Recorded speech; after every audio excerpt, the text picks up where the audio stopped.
যে ঘটনা মিটে গিয়েছে, যে ঘটনা সেদিনকার ঘটনা সেদিনই মিটে গিয়েছে, যার আর কোনো র্যামিফিকেশন নেই, সেই ঘটনাকে কেন্দ্র করে কোনো সাম্প্রদায়িক উত্তেজনা হয়নি, কোনো সাম্প্রদায়িক সংঘর্ষ হয়নি, সেখানে রক্তারক্তি হয়নি, খুনাখুনি হয়নি, সেখানে আগুনও ধরেনি, পুলিশের সঙ্গে খণ্ডযুদ্ধ হয়নি।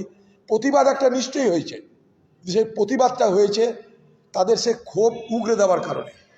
তারা নিজেকে অসহায় মনে করছে যে আমাদের ঘরে ছেলেরা বাইরে গিয়ে পরিযায়ী শ্রমিকের কাজ করতে গিয়ে তারা আক্রমণের শিকার হচ্ছে। এই অসহায়তায় তার প্রতিফলন ঘটেছে এই ঘটনার মধ্যে দিয়ে। এটার সঙ্গে এনআইএ তদন্ত করার মতন কোনো কারণ বলে আমি ব্যক্তিগতভাবে মনে করি না। এটাকে তিলকে তাল করা হচ্ছে। এখন আপনাদের মুখেই শুনছি যে বেলডাঙার এই ঘটনায় তদন্তে এনআইএ তারা দায়িত্ব নিচ্ছে। এনআইএর কাছে কেউ দাবি করেছে এমন কথা আমার জানা নাই, যে এনআইএ করতে হয় বলে হাইকোর্টে সুপ্রিম কোর্টে কেউ গেছে বলে জানি না। হয়তো এমন হতে পারে যে এনআইএ সুমোটো নিজে থেকেই এই ঘটনা তদন্ত করার ভাবনা চিন্তা করেছে এবং দিয়েছে। কিন্তু আমি একটা কথা বলতে চাই, যে ঘটনাটা ঘটেছে এনআইএর তদন্ত করার মতন এত বড় বৃহৎ ঘটনা এটা নয়।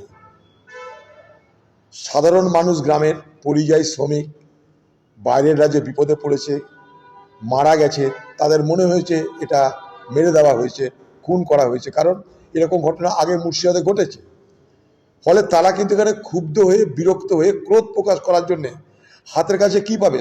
সফট টার্গেট হচ্ছে রাস্তা, রেল, এগুলো হচ্ছে সফট টার্গেট। তারা সেখানে গিয়ে কিন্তু বিক্ষোভ করতে গেছে, ক্রোধ তাদের আছড়ে পড়েছে।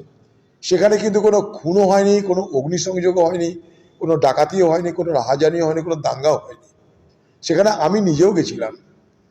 হ্যাঁ, হয়তো বন্ধ দীর্ঘস্থায়ী হয়েছে, অবরোধ হচ্ছে দীর্ঘস্থায়ী হয়েছে, সেটা এখানকার পুলিশের ব্যর্থতা, এখানকার প্রশাসনের ব্যর্থতা, এখানকার সরকারের ব্যর্থতা। তাদের সঙ্গে কেউ আলোচনা করতে গেলে এ বন্ধ 5 ঘন্টা 6 ঘন্টা অবরোধ থাকতো না। তাদের সঙ্গে যদি ঠিক মতো আলোচনা করতে তাহলে এই অবরোধ 5 ঘন্টা 6 ঘন্টা স্থায়ী হতো না। সেখানে পুলিশের সঙ্গে কোনো খণ্ডযুদ্ধ হয়নি, সেখানে কোনো গুলিগোলাও চলেনি, সেখানে কাঁদানে গ্যাসও ছোড়া হয়নি। কিন্তু একটা অবরোধ হয়েছিল, অবশ্যই হয়েছিল, কারণ প্রশাসন বলছে অবরোধ তুলতে প্রশাসন কোনো উৎসাহ দেখায়নি। আর যারা অবরোধকারী তারা বলছে চালিয়ে যাই আমরা। তার মধ্যে কিছু মিসক্রিয়েন্ট, কিছু বদমাস যারা যে কোনো সময় সুযোগের সদ্ব্যবহার করে, তারা সাংবাদিকদের উপর আক্রমণ শোনায়, সাংবাদিকদের উপরে হামলা করে, সাংবাদিকদের মারধর করে। এই সাংবাদিকদের মারধর করার ব্যাপারটা ঘটেছে শুধুমাত্র পুলিশের উদাসীনতার কারণে। পুলিশ দাঁড়িয়ে থেকে সেই সাংবাদিকদেরকে মার খাইয়েছে। তাই যদি এনআইএ তদন্ত করতে হয়, পুলিশের বিরুদ্ধে করে এখানকার পুলিশ আধিকারিক যারা দায়িত্বে ছিল তাদেরকে কৈফিয়ত তলব করা উচিত বলে আমি মনে করি। কিন্তু এনআইএ তদন্তের নামে ইউএপিএ এর নাম মতন এক ভয়ঙ্কর কেসে এখানকার সাধারণ মানুষকে জড়িত করে এখানে তিলকে তাল করার চেষ্টা করা হচ্ছে বলে আমি মনে করি। মানে বলে না যে making mountain out of mole hill, তিলকে তাল করা হচ্ছে বলে আমি মনে করি। যে ঘটনা মিটে গিয়েছে, যে ঘটনা সেদিনকার ঘটনা সেদিনই মিটে গিয়েছে, যার আর কোনো র্যামিফিকেশন নেই, সেই ঘটনাকে কেন্দ্র করে কোনো সাম্প্রদায়িক উত্তেজনা হয়নি, কোনো সাম্প্রদায়িক সংঘর্ষ হয়নি, সেখানে রক্তারক্তি হয়নি, খুনাখুনি হয়নি, সেখানে আগুনও ধরেনি, পুলিশের সঙ্গে খণ্ডযুদ্ধ হয়নি। প্রতিবাদ একটা নিশ্চয়ই হয়েছে, সেই প্রতিবাদটা হয়েছে তাদের সে ক্ষোভ উগড়ে দেওয়ার কারণে। তারা নিজেকে অসহায় মনে করছে যে আমাদের ঘরে ছেলেরা বাইরে গিয়ে পরিযায়ী শ্রমিকের কাজ করতে গিয়ে তারা আক্রমণের শিকার হচ্ছে। এই অসহায়তায় তার প্রতিফলন ঘটেছে এই ঘটনার মধ্যে দিয়ে।